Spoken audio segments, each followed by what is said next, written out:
Thank you.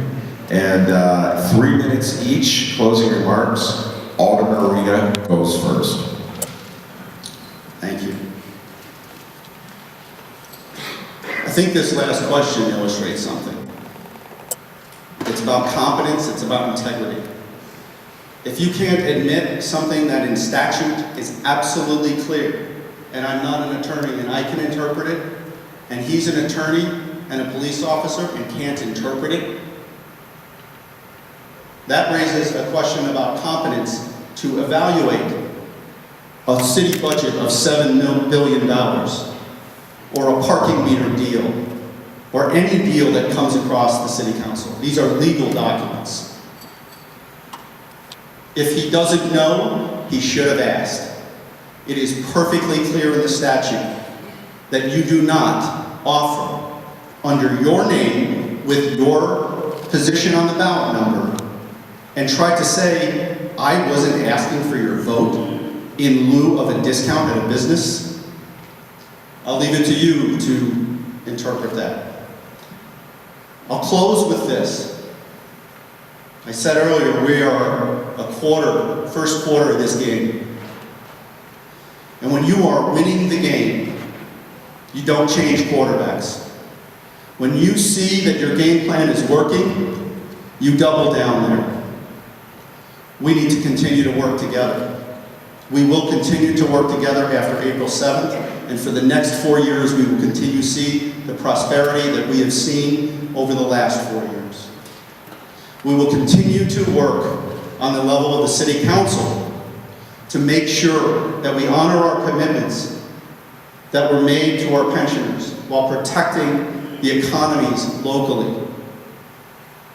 We need to come to the table and deal with these issues head on. I have shown the capacity to do this over and over and over again. And we can work together to make these things happen and have an honest and open dialogue like we have for the last 4 years. I need your vote to continue to do that. You can vote early on March 23rd. If you're traveling for the Easter holiday or for spring break, make sure you come out and vote early. But I need you to vote for me so we can continue on this track. We have nothing but opportunity ahead of us. And I will work with all of you, regardless of how you vote, because I will never know.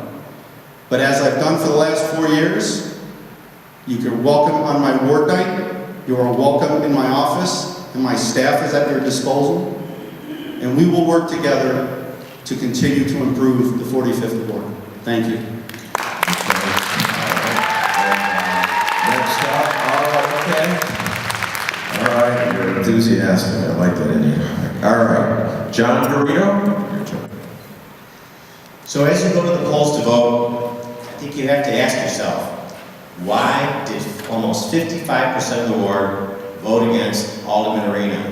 Now he can say 60% voted against me, but I'm not the alderman. 55%, almost 55%, voted against him.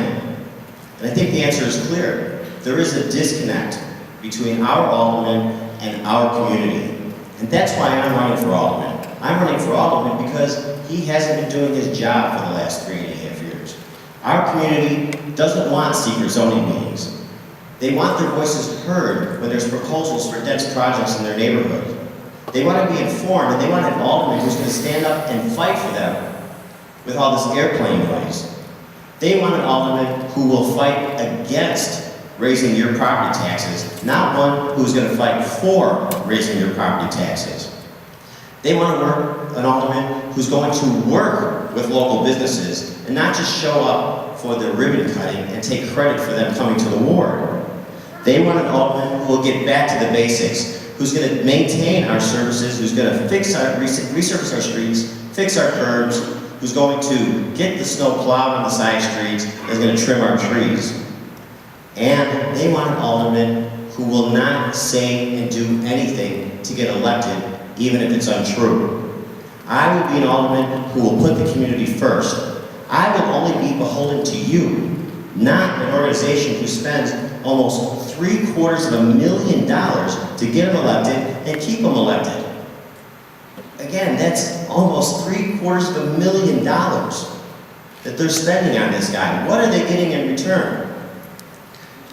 Together, we can do this. And I need your help. I need you to get out to the polls, and I need you to vote. I need you to bring a friend with and get them to vote. And like I said, there's many, many ways to vote. You can vote by mail.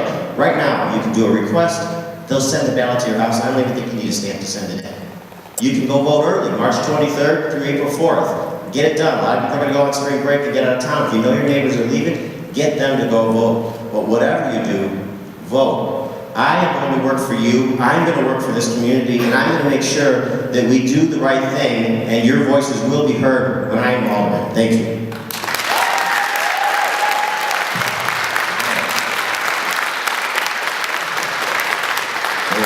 Now you got to applaud.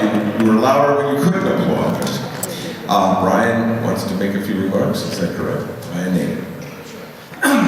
On behalf of the debate committee, I would like to thank everyone for coming out today. Also, I'd like to give just a quick thank you again to our sponsors, the Jefferson Park Neighborhood Association, the Portage Park Neighborhood Association, the Six Quarters Association, the Jefferson Park Chamber of Commerce, the Gladstone Park Chamber of Commerce, and Natick Newspapers. I also would like to thank the candidates and their campaign staffs for their cooperation in putting this debate